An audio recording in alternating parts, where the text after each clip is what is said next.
Um, kaninang umaga is, ano ba? Kaninang umaga is,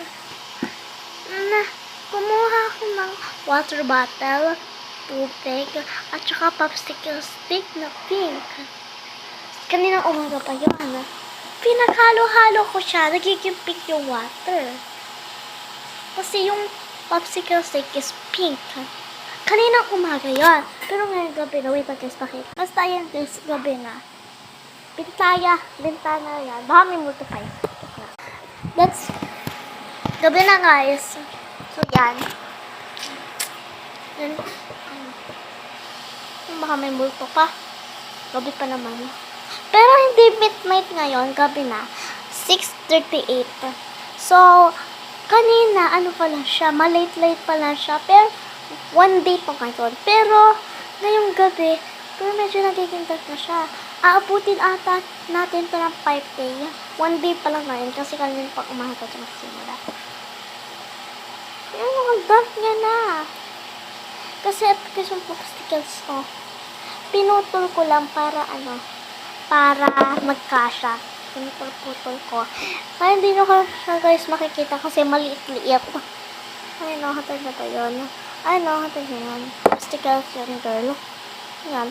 Maliit-liit kaya hindi nyo guys makita. So,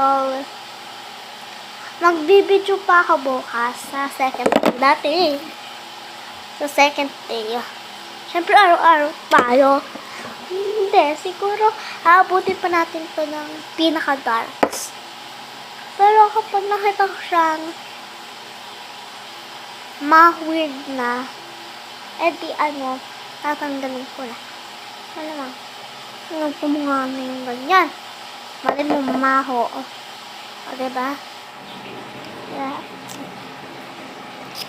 Kaya, ayun lang guys, yung kwento ko. Wala kasi naboboring ako, hindi ka guys sa TikTok guys. Kapag palagi kang ng video, mababad ka. Pero hindi dito. Hindi ka tulad dito. Kahit sunod-sunod yung video mo, hindi ka mababad. Kaya dito na ako wala ka nagpipideo. Pero guys, please lang,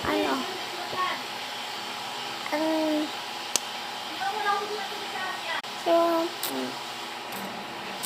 ayan. Wait lang guys, wait lang. Guys, so thanks for watching guys. Kasi, mag-issue na pa ako. So, bye-bye!